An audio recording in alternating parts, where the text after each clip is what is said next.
Esto es Red Más Noticias.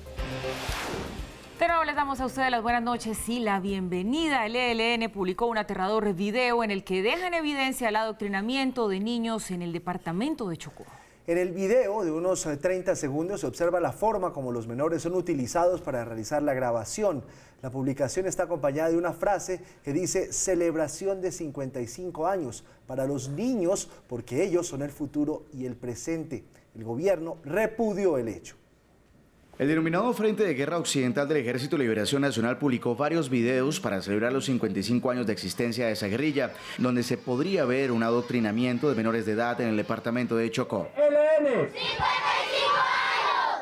Incluso mientras los pequeños en su inocencia juegan en esa zona del Chocó, se ve a un guerrillero con un armamento de alto calibre. En redes sociales, este frente guerrillero asegura que los niños son el presente y el futuro. Sin embargo, los mensajes son de continuar la guerra y juramentan vencer. En otros videos enviados a través de WhatsApp se observa claramente cómo los pequeños son utilizados para inflar globos con los colores de la bandera del ELN y también declaman sus consignas. Con el tubo que tenía, tumbate la avioneta.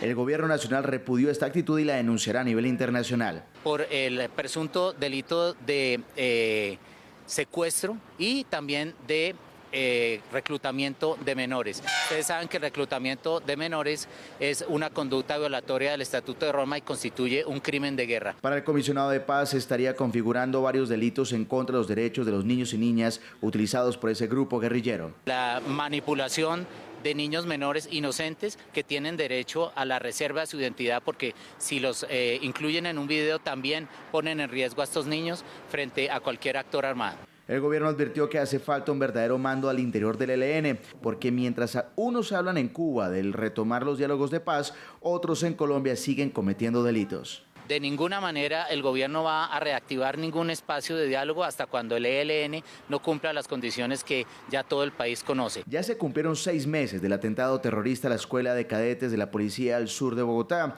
y la próxima semana habrá una decisión contundente. Adelantar los trámites necesarios para solicitar la extradición de 4 miembros del ELN que hacen parte de la Dirección Nacional y que en este momento están en Cuba. El gobierno nacional acudirá a la ONU para denunciar al ELN en el que se usan a menores de edad y se haría por los presuntos delitos de reclutamiento y violación de la Convención Internacional sobre los Derechos del Niño.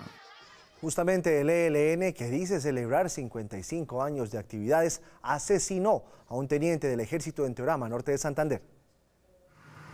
Desde la madrugada de hoy comenzaron los actos violentos. Uno de ellos se registró en Santander de Quilichao, Cauca. Una bomba panfletaria sobre un establecimiento público. Mientras tanto, en Arauca, uno de los departamentos más afectados por el accionar del grupo terrorista, se registró el hostigamiento a una estación de policía en Fortul. Banderas y grafitis aparecieron en varias zonas del departamento.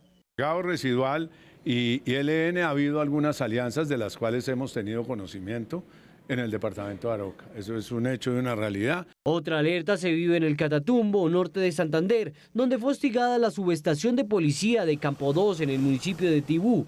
Además, en Teorama, un francotirador, quien al parecer también hace parte del ELN, asesinó de un disparo al teniente César Salamanca. Hay poca información sobre ello, pero es atribuible, claro está, al ELN. Mientras tanto, en San Pablo, sur de Bolívar, 3 vehículos con mensajes alusivos a esa guerrilla fueron utilizados como señuelo para un posterior atentado que fue frustrado por las autoridades. Logrando ubicar un explosivo que tenía como fin destruir cualquier vehículo que pasara sobre la vía o atentar contra la fuerza pública que neutralizara este acto terrorista. Las autoridades están en máxima alerta ante posibles nuevos ataques del ELN en el marco de su 55 aniversario. Por su parte, el ministro de Defensa afirmó que esta guerrilla está replegada en Venezuela, desde donde estaría operando.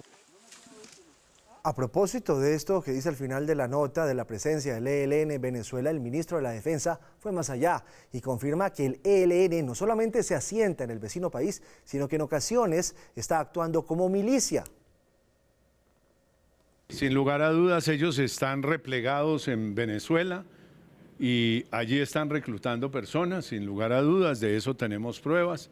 Y en general gente joven, esperamos que no sean menores pasan a Colombia, enfrentan la fuerza pública y se repliegan a Venezuela. La alta comisionada de la ONU para los Derechos Humanos, Michelle Bachelet, denunció graves violaciones a los derechos humanos cometidas por el régimen de Maduro en Venezuela. Luego de visitar Venezuela entre el 19 y el 21 de junio, Michelle Bachelet dio a conocer un informe en el que pidió el desmonte de las fuerzas especiales FAES, que serían responsables de la mayor parte de las 5.287 muertes extrajudiciales durante operaciones policiales en 2018, y agregó que entre enero y mayo del presente año, otras 1.569 personas fueron asesinadas. Ante estas denuncias, el régimen de Maduro publicó un documento con 70 errores que supuestamente cometió Bachelet. El informe recomienda otorgar libertad a todas las personas detenidas por motivos políticos. Esta recomendación resulta inaplicable y por tanto equivocada, pues en Venezuela no existen personas detenidas por tal condición. La exmandataria de Chile presentará el informe mañana viernes ante el Consejo de Derechos Humanos de la ONU. Bueno, el informe de la señora Michelle Bachelet, que por fin se dignó a ir a Venezuela y ahora descubrió lo que todos sabemos a todas luces, y es que se violan los derechos humanos allí, que mañana ya se va a conocer a fondo y que seguramente también va a registrar esa relación que hay del ELN con Venezuela. El ELN se está volviendo un dolor de cabeza cada vez más grande para el país, Mauricio, y ahora hay que sumarle pues este tema del adoctrinamiento a menores, que si usted se da cuenta, ellos no lo esconden, es el mismo ELN el que lo publicita y el que lo difunde. Esto es muy serio, es muy complicado, los hace incurrir no solamente en delitos ya de marca mayor, sino que además, pues Mauricio, lo pone a pensar a uno en qué puede suceder en un escenario así, en una realidad tan difícil, cuando la ausencia del Estado sigue siendo histórica en territorios como el Chocó, por ejemplo. La vulnerabilidad de esas nuevas generaciones sigue y seguirá siendo toda. Vea, Paula, veamos un momentico el bosque para poner en contexto esta discusión que hemos traído el día de hoy a raíz de este video que, a mi juicio, es totalmente infame. El video no es infame lo que muestra el video, por supuesto. Al ver el bosque, uno tiene que recordar que el gobierno entrante, pues ya va a cumplir un año prácticamente en unas cuantas semanas, de Iván Duque, planteó al llegar al poder que para seguir las negociaciones con el ELN que había iniciado la administración de Juan Manuel Santos, ponía un par de condiciones. La primera de ellas, que liberaran a todos los secuestrados. La segunda de ellas, que renunciaran a los actos violentos como una manera de presionar al Estado y como una manera de financiarse y demás. Y recuerden ustedes que esas condiciones estaban sobre la mesa, que sí, que no, que qué sé yo, hasta el atentado de comienzos de este año en la Escuela de Cadetes General Santander. En ese momento, el gobierno decide dos cosas. Uno, levantarse de la mesa, y dos, el reanudar y reactivar las órdenes de captura contra quienes están negociando por parte del ELN o estaban negociando hasta ese momento en Cuba, que hoy en día permanecen en Cuba y cuyo estatus es bastante peculiar porque tienen unas órdenes de captura reactivadas y sin embargo están en Cuba como aparentes negociadores del ELN. En próximos días se sabrá algo más sobre el estatus de estas personas. En ese contexto, ¿qué va sucediendo? Número uno, que para celebrar su cumpleaños 55, pero antes de eso, en diversas ocasiones, el ELN recurre a los actos violentos de manera totalmente abierta, flagrante y sin ningún tipo de vergüenza, es decir, desconoce y controvierte uno de los principios que el gobierno ha puesto sobre la mesa para reanudar los diálogos o para que haya diálogos con el ELN. No me importa, me voy con actos violentos y no me importa nada. No ha devuelto a los secuestrados, ha devuelto a algunos secuestrados, lo hemos registrado en este noticiero como parte de operaciones que se han dado coyunturalmente, pero no al número grueso de los secuestrados. Pero ahora aparece en este contexto otro hecho que es totalmente violatorio, no solamente de los derechos de los niños y de las normas que regulan la guerra, sino además de la búsqueda de un ambiente de concordia mínima para reactivar los diálogos. Son estos videos. ¿Por qué? Porque uno de los hechos que han sido ampliamente discutidos hasta el momento con las FARC, es decir, por parte de la Jurisdicción Especial para la Paz respecto a las FARC, ha sido el tratamiento de los niños en la guerra. Recuerden ustedes que la JEP abrió un caso, el caso 007, en que evaluó toda una serie de evidencias de la Fiscalía, más de 5.000 casos estudiados en los cuales había alrededor de 5.000 víctimas, ya fuera de reclutamiento. ¿Víctimas qué? Menores de edad, de reclutamiento por parte de las FARC, de abusos sexuales por parte de las FARC, de usarlos como mensajeros, de usarlos como distintos tipos de servicios alrededor de la guerra. Caso que, por supuesto, es absolutamente infame. ¿Alguien más vulnerable que un menor de edad? ¿Alguien más vulnerable que un niño en esa edad que ustedes vieron en los videos? ¿Alguien más ingenuo, inocente para que sea manipulado cargando panfletos del ELN o poniendo globos del ELN? En ese caso, como dice Paula, lo hacen de manera totalmente abierta. No tienen ningún tipo de recato al decir, la JEP ya evaluó en el caso de las FARC y está estudiando toda una investigación de 5.000 casos y el país entero ha dicho que no puede ser que se recluten niños. Me importa un carajo, saco un video, muestro niños chiquitos cargando los globos, como para que esos niños el día de mañana les pregunten, ¿y cómo fue tu infancia? No, yo repartía panfletos del ELN y colgaba globos del ELN en las celebraciones de los 55 años. Por lo tanto, veo cada vez más difícil el que se restablezcan conversaciones aquí y mientras tanto el ELN le entregó hace unos días a la comunidad internacional, le mandó al Consejo de Seguridad de Naciones Unidas el estatus en el que quedó la negociación antes de que suspendiera, vaya uno a saber si con ánimos de reanudarla, pero con esta clase de hechos, difícil. Qué cinismo.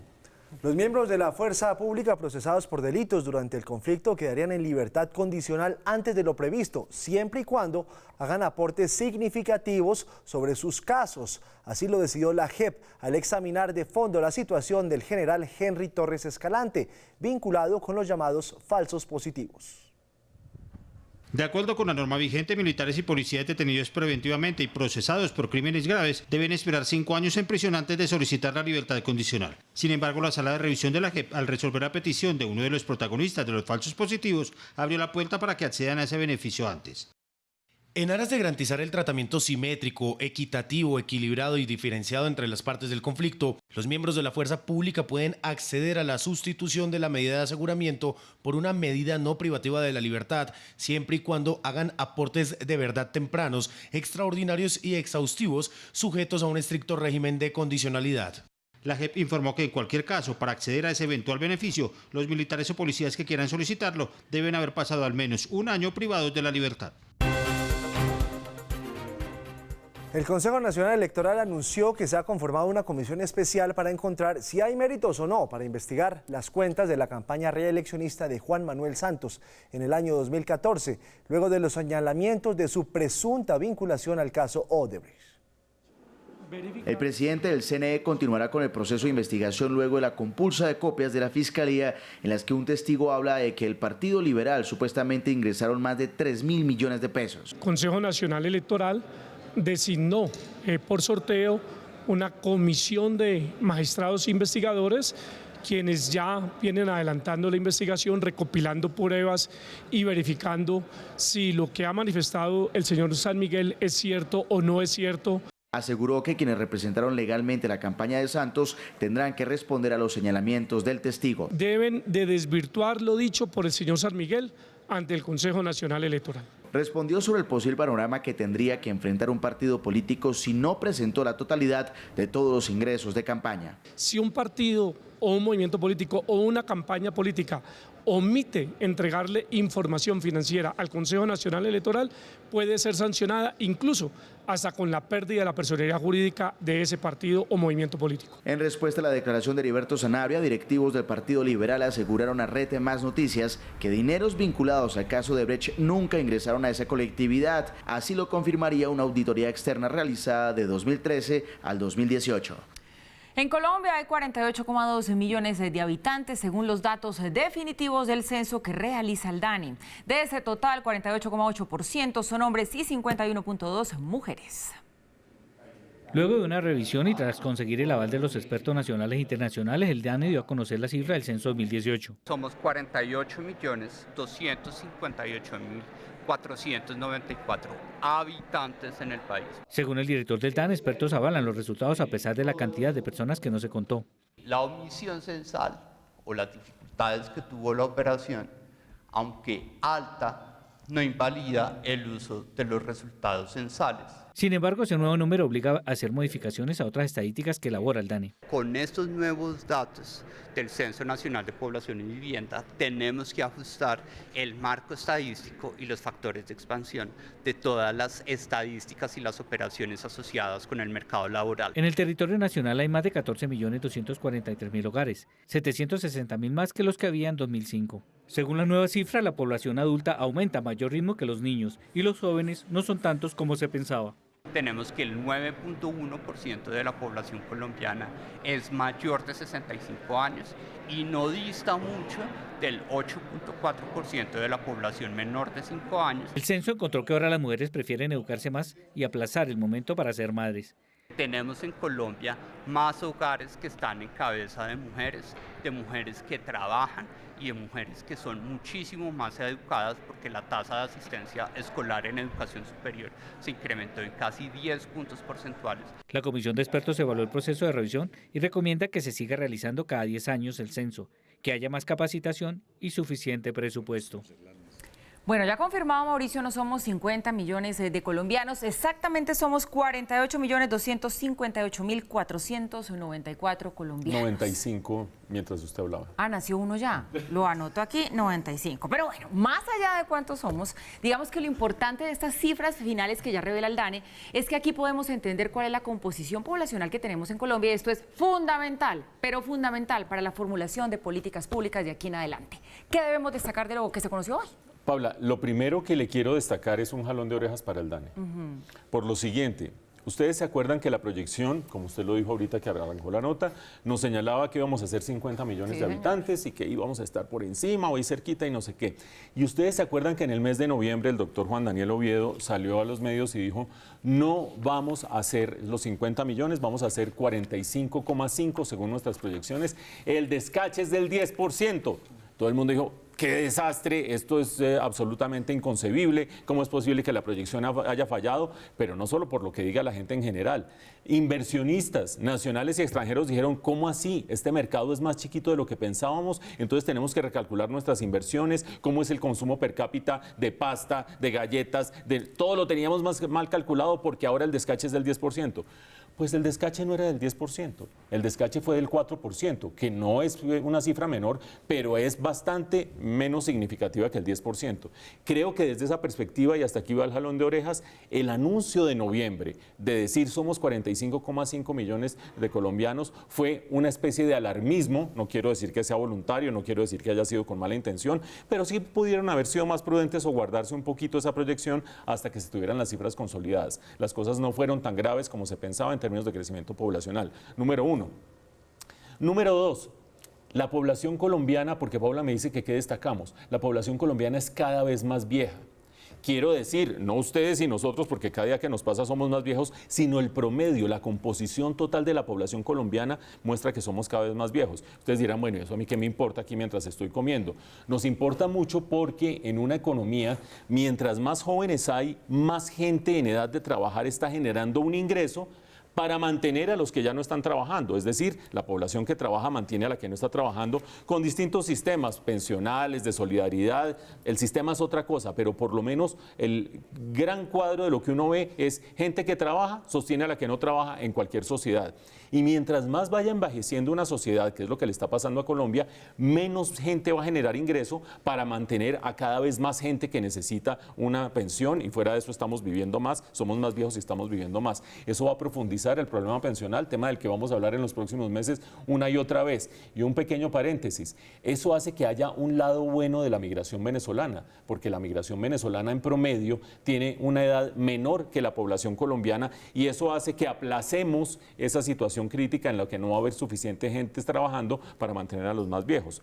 Tercer dato: los hogares promedio en Colombia son cada vez más chiquitos. En 2005 el hogar promedio tenía 4 miembros, papá, mamá y hijo e hija, o lo que ustedes quieran, 2 hijos, sencillamente. Hoy estamos en 3,1 miembros por hogar. ¿Qué quiere decir eso? Están cambiando los hábitos, están cambiando las estructuras de los hogares. Eso, por supuesto, tiene implicaciones desde el punto de vista demográfico, pero también tiene implicaciones desde el punto de vista de la cultura y de cómo se desarrollan las cosas. Había un dato que no lo ha corroborado el censo que yo sepa, pero había un dato de distintas estrategias de empresas que decían: en Bogotá el 17% de los hogares son unipersonales, personas que viven sola. Auge de mascotas, auge de entretenimiento, auge de no sé cuántas más cosas. Ese cambio estructural que vamos a tener más tiempo de analizar más adelante es una de las cosas relevantes también. Y finalmente un dato sobre las mujeres. El más obvio se lo van a encontrar ustedes mañana en la prensa, lo van a oír hoy en distintos medios, es que hay más mujeres que hombres en Colombia. Por una puntica, sencillamente tenemos 51% de mujeres larguito frente a un poquito menos de 49% de hombres. Pero lo más interesante, las mujeres están, y lo muestran las cifras, no es que haya una encuestica de por medio, lo muestran las cifras del DANE, las mujeres están postergando la maternidad para formarse mejor en el sistema educativo y para trabajar más antes de terminar incurriendo en la maternidad. Eso creo que da una muestra de empoderamiento femenino. Acuérdense ustedes que en Colombia muchas mujeres quedan embarazadas más allá de su voluntad. Acuérdense que en Colombia la tercera parte de los hogares tienen como cabeza de familia una mujer. El que la mujer esté concibiendo de una manera distinta la procreación y que tenga de por medio una reflexión sobre su vida de formación y posteriormente vida laboral, me parece otro cambio importante. Mucha tela de dónde cortar nos va a dar este censo y la seguiremos analizando acá. Red Más Noticias reconstruyó la historia de Rita López, la señora de 57 años que falleció en el accidente ocurrido en la avenida Suba con calle 127. Ella encontró la muerte cuando iba a recoger a su hijita de 15 años al colegio. Con la venta de pasteles y su trabajo en la limpieza en una casa de familia en Boulevard al norte de Bogotá, cuentan los hijos de Rita Antonia López, su mamá los sacó adelante. Ella los fines de semana hacía pasteles de yuca y le vendía aquí a los vecinos. La señora de 57 años fue una de las víctimas fatales del accidente ocurrido en la calle 127 con la avenida Suba el pasado martes. Le timbré y no contestó. Empezó para ella un angustiante recorrido porque no la encontró en casa. Por eso, pasadas las 10 de la noche en moto y junto a su hermano mayor, ya tomamos el camino por la carrera 30 hacia Suba. Llegaron donde trabajaba, pero nadie les dio razón. Fuimos en la moto a la clínica Chayo, no nos dijeron nada. Fuimos a la clínica de La Colina. La gran ayuda llegaría al consultar a un vecino que les mostró unos videos. Inmediatamente cuando vi la primera imagen de ese video, vi a mi mamá. Para ellos la búsqueda terminó, sin embargo, aún pensaban. Nadie nos llamaba, nadie nos decía nada. Familiares, vecinos y amigos aguardan en la humilde vivienda por la entrega del cuerpo de Rita. Y mientras la recuerdan con amor entrañable, piden justicia y colaboración para sus exequias, ya que hasta el momento no cuentan con los recursos. Qué dolor. El presidente Iván Duque expresó su preocupación por la manera como se están formando las familias, esto durante un encuentro con más de 130 líderes de iglesias del país. El jefe de Estado le ordenó a la ministra de Educación, María Victoria Angulo, que implemente escuelas para padres en los colegios públicos del país para prevenir que los niños caigan en la drogadicción. Al pedirle a más de 130 líderes religiosos ser sus aliados en la defensa de la familia como núcleo de la sociedad, el presidente Duque aseguró que es hora de abrir el debate en Colombia sobre cómo se están formando las familias. Y a veces es inexplicable, pero algunos tratan con sectarismo de señalar que los debates sobre la familia y la calidad de la familia son debates extremistas. No, todo lo contrario.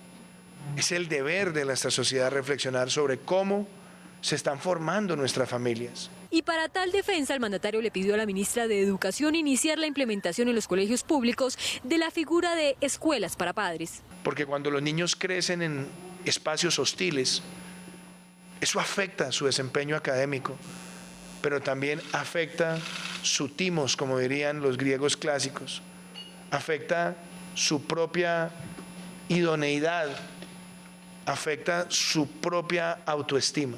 Las escuelas para padres fue una de las promesas de campaña del presidente Duque y tiene como fin mejorar el entorno del hogar con formación en valores familiares, respeto a la mujer, acompañamiento a la educación, entre otros. Suena, Mauricio, la verdad interesante este tema de dar una mirada de educación como un enfoque de pedagogía a este tema del consumo de drogas, más allá de solo pensar en la prohibición, más allá de solo pensar en el castigo, en la criminalización. Yo creo que hay una raíz importante en el tema de la educación, incluidos los padres, para empezar a gestar verdaderos cambios sociales. No sé, por lo menos así lo veo yo, no sé si estaré siendo muy idealista y muy soñadora. No, Paula, yo estoy totalmente de acuerdo con usted. Digamos que Colombia y el mundo se ha debatido entre dos enfoques, el prohibicionismo, la mano dura, el garrote, la persecución, de los distintos eslabones de la cadena, desde el productor, pasando por no sé qué, hasta el consumidor. Y la política del actual gobierno frente a las drogas ha estado muy concentrada en esa línea.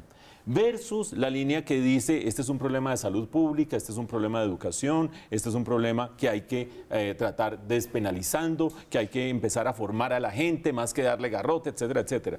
Es la primera vez que yo oigo de manera tan explícita y en un discurso que claramente estaba previamente escrito de parte del presidente, en que se sale del libreto prohibicionista y el libreto punitivo para decir aquí hay que empezar a trabajar esto, por supuesto desde el punto de vista educativo y demás, pero además como tratando de atacar y de pulir el lado de la demanda y no de atacar tanto la oferta. Creo que ese es un matiz muy interesante y muy importante que se pone sobre la mesa.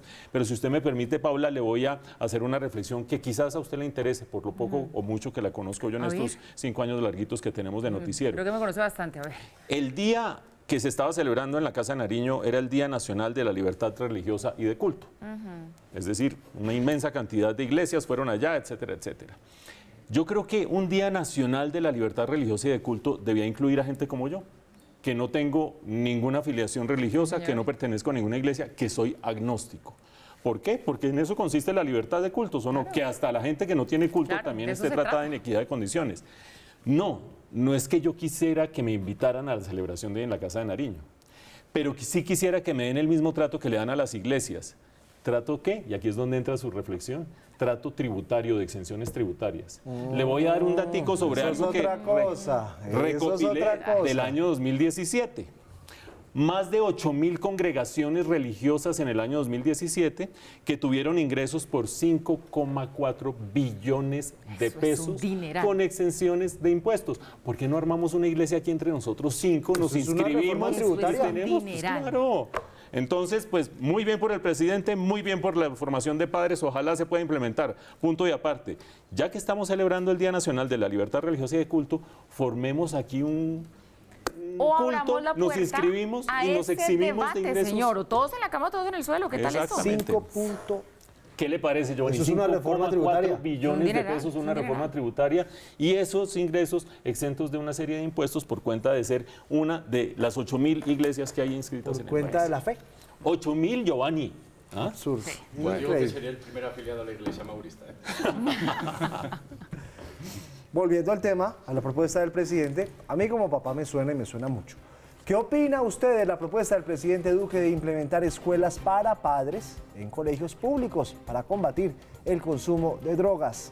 Más adelante compartiremos sus comentarios, como siempre, en nuestras redes sociales Facebook, @Red Más Noticias y también en Twitter. Los invitamos a que nos dejen saber sus opiniones. Quedé pensando en el tema de la iglesia. ¿Cómo le parece? Hay que masticarlo toda la noche. El rabino o pastor sería Carlitos Salas. Sí.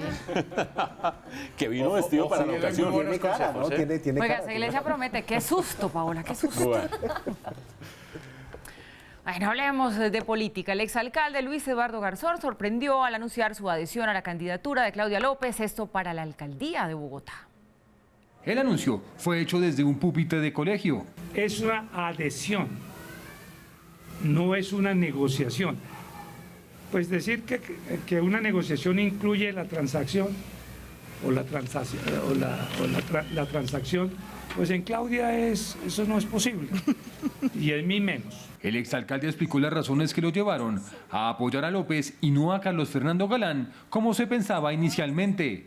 Si bien Carlos Fernando es un hombre de la paz, de los derechos, de las libertades, hoy no se puede ser neutral frente a una defensa de la Constitución. Seguir en la pelotera y las vanidades de los hombres, con todo respeto lo digo, de los hombres del poder, de los Pepes, Petro y Peñalosa, y seguir trancando a Bogotá 4 años más. Claudia López se refirió a la ausencia de Holman Morris en los eventos de la coalición alternativa que busca candidato único. Holman Morris no está y no estará en esta coalición. Sería una falta de respeto con Bogotá, con las mujeres de Bogotá y de Colombia, tener a Holman Morris en esta coalición. La adhesión se realizó al frente del Colegio Tábora en Engativá, donde la candidata estudió. El plan de vender activos que no son estratégicos es bien visto por los analistas económicos, quienes consideran que el Estado debe mantener lo que le representa ingresos importantes. El Ministerio de Hacienda tiene el borrador de decreto que facilita la venta de activos a través de la Central de Inversiones CISA, en el cual se aumenta la posibilidad de negociar bienes del Estado cuando posee hasta el 49%. Ahora solo se puede enajenar cuando no se supera el 10% de participación. Los analistas dicen que es una buena opción para conseguir recursos. Eso deben entrar, en el caso del Gobierno Nacional Central, pues obviamente al Tesoro y tener libre disponibilidad. Las enajenaciones usualmente se utilizan para financiar el déficit fiscal, es decir, van por debajo de la línea. Llama la atención en que es fundamental vender esos bienes que representan un gasto para la nación o cuyos ingresos no son importantes. Unos que en efecto no son rentables y que incluso pueden llevar al sector público a incurrir en gastos, que son todos aquellos bienes dados en pago o por temas de compras que se llevan a cabo para salvamentos de sectores o demás. Sobre la venta de activos estratégicos como Ecopetrol o ISA, con el que no todos están de acuerdo, sostienen que en caso de que se haga, los recursos que se obtengan se deben invertir en otros activos que el país necesita, como infraestructura. Infraestructuras o donde tengan el mayor rendimiento social. La fundamentación para poder enajenar un activo, especialmente aquellos que son rentables financieramente para el Estado, tiene que ser que se va a utilizar los recursos de esa enajenación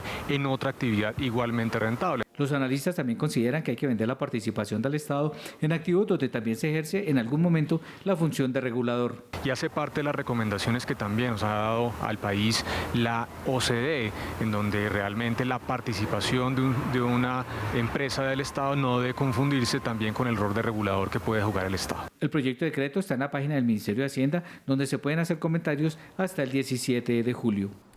Bueno, atención a esta información que viene, que es de interés para una gran cantidad de colombianos. Sin importar la edad, actividad académica o laboral, es importante que los hombres en Colombia definan su situación militar. Por eso, con la nueva ley sancionada por el presidente Duque, miles de remisos tienen ahora una amnistía para resolver esta condición. Para ello es indispensable que cumplan con algunas de las 16 excepciones establecidas, como por ejemplo ser indígena, avalado por el Ministerio del Interior, o estar en una sociedad conyugal definida. La nueva ley también indica que deberán pagar 124.000 pesos por su libreta militar y tendrán 17 meses para presentarse en los 60 distritos habilitados para este trámite. Pues bien, justamente porque sabemos que a ustedes les interesa este asunto, entenderlo un poco más a fondo, saber cuáles son los pasos que hay que seguir, hemos invitado aquí a nuestro sede al brigadier general Gerardo Melo, comandante del Comando de Reclutamiento y Control de Reservas del Ejército. General, bienvenido, buenas noches. Buenas noches para todos ustedes. Bueno, mire, vamos a hacer que este tiempo rinda porque yo creo que aquí hay dos cosas que le importan a la gente. Una es saber en qué consiste esta ley de amnistía y la otra, qué deben hacer aquellos hombres que están en edad de ser reclutados para el ejército. Pero entonces empecemos por lo primero. ¿En qué consiste esta ley de amnistía y qué hay que hacer para acogerse a ella? Bueno, el proyecto de ley que ya es ley fue sancionada por el presidente desde el 27 de junio hasta el 27 de diciembre del año 2020, que son 18 meses. Básicamente más de 691.000 personas que se encuentran en una condición de infractores o de remisos podrán solucionar este problema. ¿Qué se requiere? Básicamente estar remiso o tener esta infracción y estar acogido a las 16 excepciones de ley que tiene y ser mayor de 24 años también los cobija.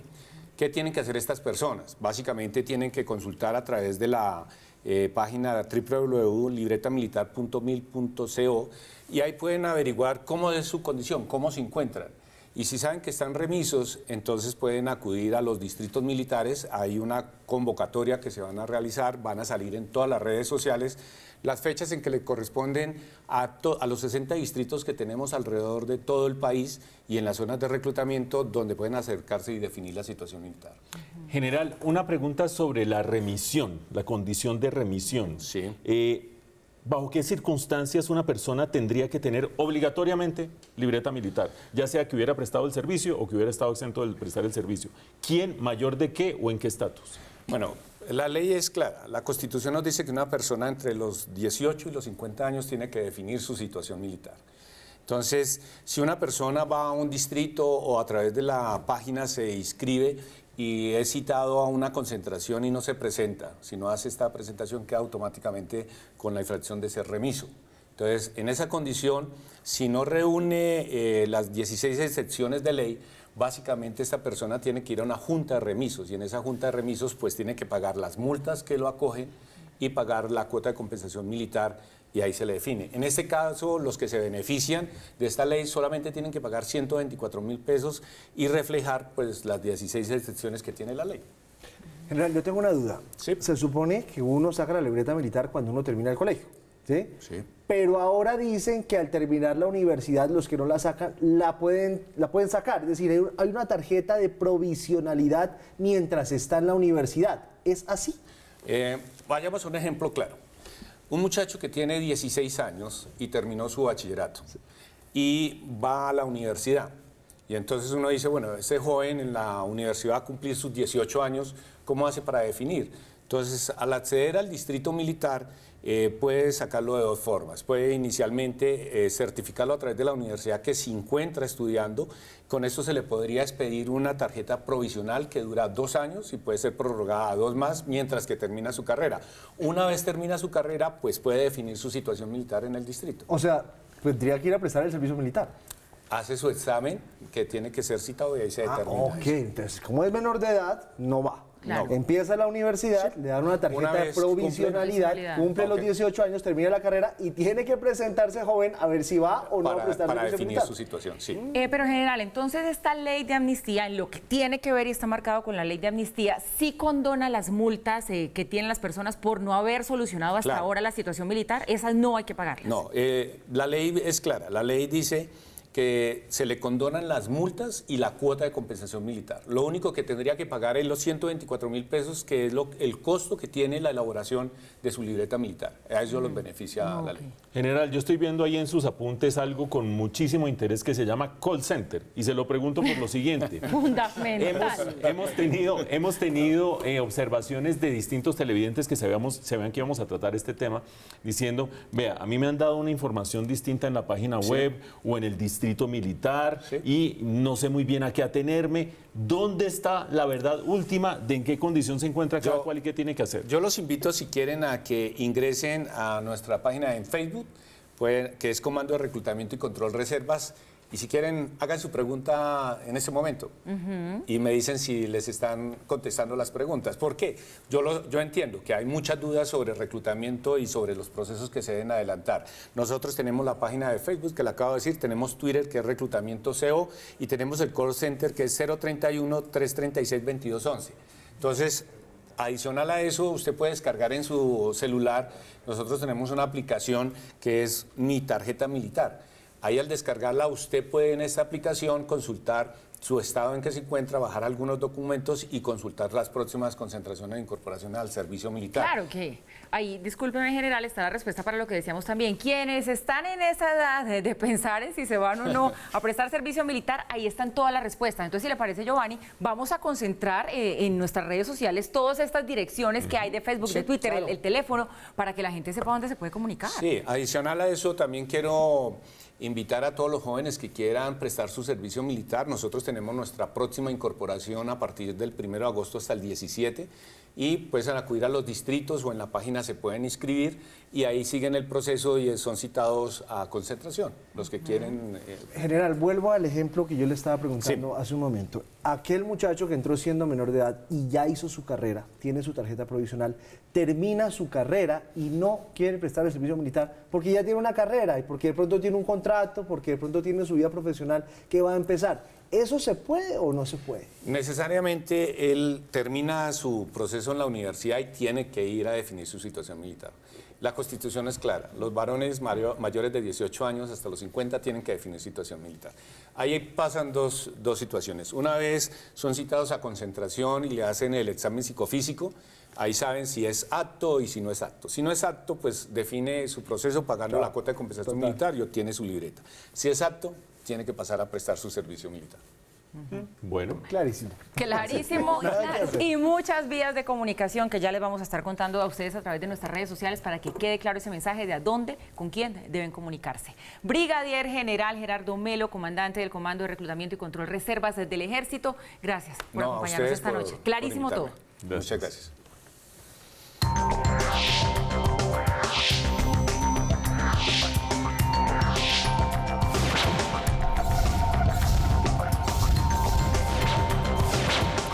Miramos a esta hora qué pasa en el mundo. Estados Unidos celebra su Día de la Independencia en medio de polémicas por el despliegue militar organizado por Donald Trump, quien además rompió el protocolo con un discurso llamado Saludo a América. El espectáculo de una sola vez en la vida. Es así como Donald Trump aseguró que sería este Día de la Independencia de Estados Unidos. Rompiendo el protocolo, ofreció un discurso que denominó Saludo a América desde el Lincoln Memorial en medio de una exhibición de tanques de guerra y sobrevuelo de aviones de combate y del Air Force One. Venimos juntos como una nación. Con este muy especial saludo a América celebramos nuestra historia y a los héroes que defendieron nuestra bandera y a los valientes hombres y mujeres del ejército de los Estados Unidos. El discurso terminó con sobrevuelos de cazas F-35 y escuadrones Blue Angels de la Marina. La jornada inició con desfiles por la avenida Constitución, una celebración que tenía personas a favor y en contra. El presidente Trump lo ha robado para hacer el festivo nacional del presidente Trump. Puedes sentarte y darte cuenta de lo maravilloso que es este país. El despliegue fue criticado por los elevados costos que implica, una cifra que se desconoce. La víspera de la celebración del 4 de julio en Estados Unidos logró un cierre positivo para Wall Street, alcanzando cifras sin precedentes justo cuando se conocieron datos favorables de la economía de ese país. Los tres principales indicadores repuntaron significativamente, comportamiento que muchos analistas asumen como motivo para que bajen las tasas de interés de la Reserva Federal. Mañana hay expectativa porque se conocerán resultados del mercado laboral en junio, entre ellos los niveles de desempleo. Sección patrocinada por Revista 15 Minutos. Detrás de los famosos, delante de tus ojos. Y como lo anunciamos en los titulares, chelistas de todo el país se toman Bogotá en un evento que reúne músicos de todo el mundo con historias de vida y carreras brillantes que han causado una transformación social a través del arte.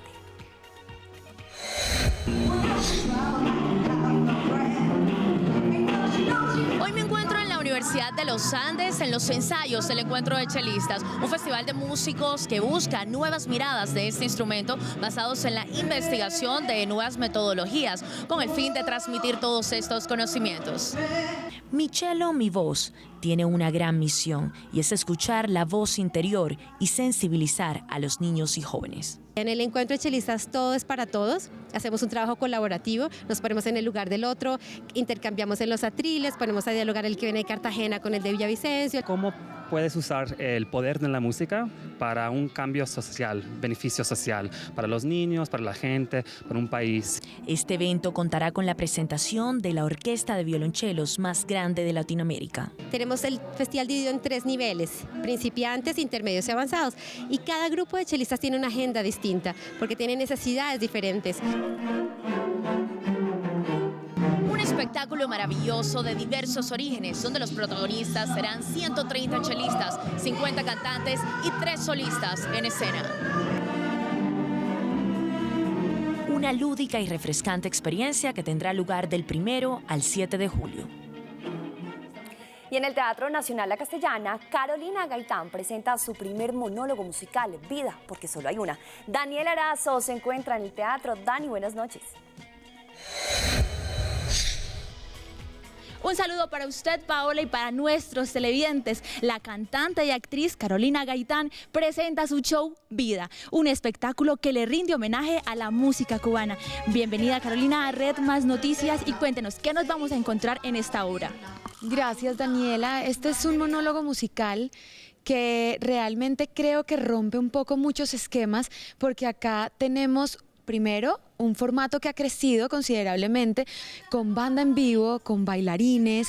Tenemos una historia que además me ayuda a desenvolverme en todas mis facetas, ¿no? Entonces interpreto 6 personajes distintos, con 6 acentos diferentes, bailo, ¿no? Con unos bailarines salseros increíbles. ¿Cuál ha sido tu mayor reto como artista al presentar tu primer monólogo musical?